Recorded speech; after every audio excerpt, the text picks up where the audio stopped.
Hi, welcome back to Feel Food Factor. Today I'm going to show you two recipes with Toor Daal. So the first one is a spicy Toor Daal powder or called Kandipodi in Telugu. So for that I have taken one rice cup measurement of Toor Daal, 2 tablespoons of jeera and then 10 red chilies, the hing and salt. Very simple ingredients.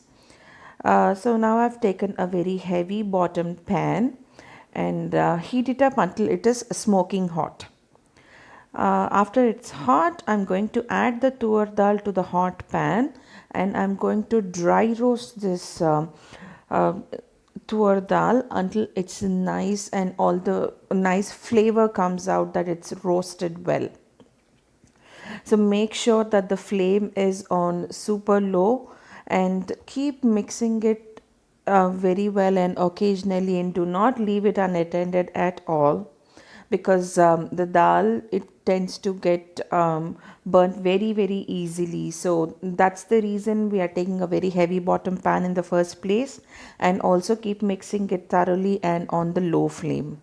So if the flame is on high, the outer layer of the dal will be browned, but the inside of the dal, it will not be fried until crisp. So these are the pointers that we need to keep in mind, just to avoid it from browning or getting burnt or getting like not cooked properly.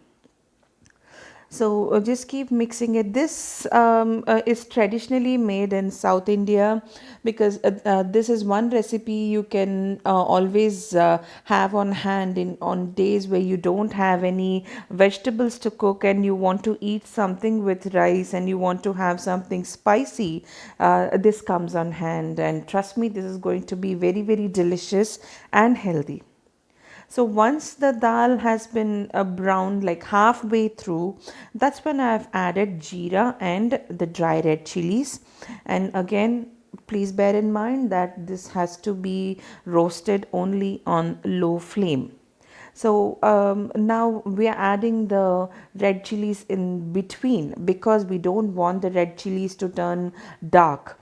They still have to retain the redness in it, and also it has to be roasted perfectly. So that's the reason we added it halfway through.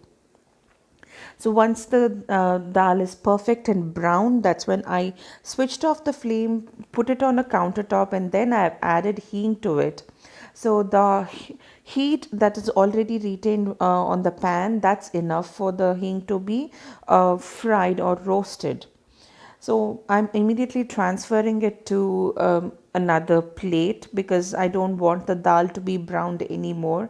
So it will stop further cooking. So I removed it into a different pan, let it cool down completely, and then I'm going to transfer it to a mixing jar. After adding it to the mixing jar, I'm going to add salt here. So for this amount of dal, I have added about 1.5 teaspoons of salt. Salt is always as per your taste, so I have added 1.5 teaspoons. And now you have to make a powder out of it. It has to be smooth, but still it needs to have a little bit of texture. So this is what we're looking for. You can store this in a glass jar once it's cooled down, and it will stay for 1 month, and you can enjoy it with hot rice and ghee, and it's going to taste excellent. And the second recipe is dal roti. This is nothing but a roti made out of leftover dal. So I've taken 2 cups of dal and 2 cups of atta. So it's like equal measurements.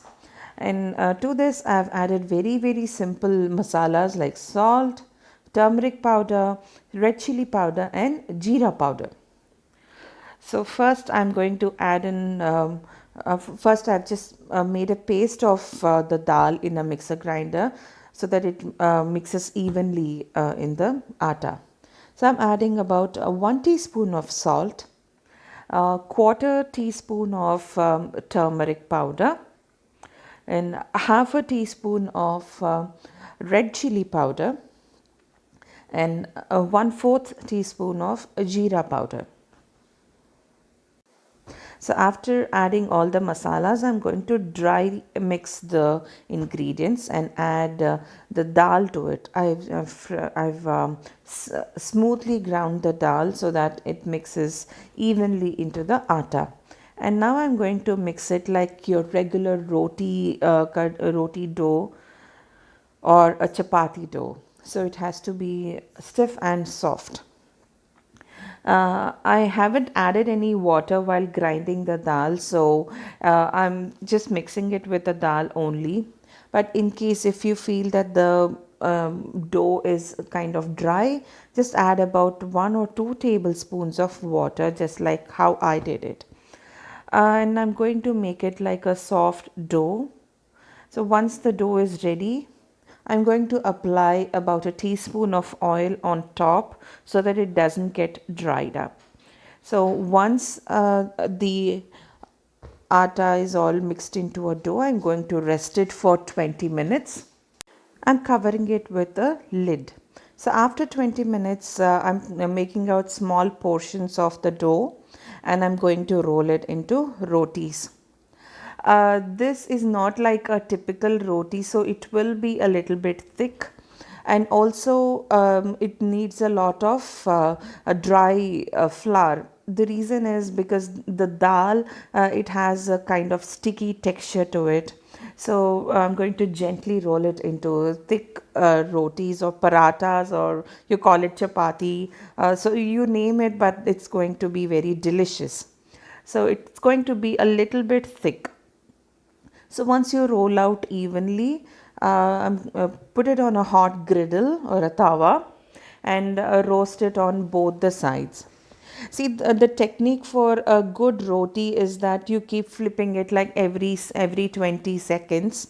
So 20 seconds on one side, 20 seconds on the other side. So the reason we do that is we get even brownness, and the roti is going to be roasted to perfect texture, or a perfect color, and also perfect softness. So this roti is also going to puff up just like your normal pulka or puri, and it's also going to be very soft. So as we added dal in the dough itself, this itself is a very hearty meal, and it's complete. So all you, if you want to eat it with a side of yogurt or raita, it's going to be amazing, like a complete meal. You don't need anything on the side. So apply a little bit of ghee and serve it hot. So as I'm giving it to my son, I'm applying ghee on both the sides of the roti, and these are super soft and super textured with dal. So I do recommend everyone to make this roti, and also do let me know how you like both the recipes, and they taste amazing even in tiffin box. So tell me how you like it in the comments section. Like, share and subscribe to Feel Food Factor. Have fun.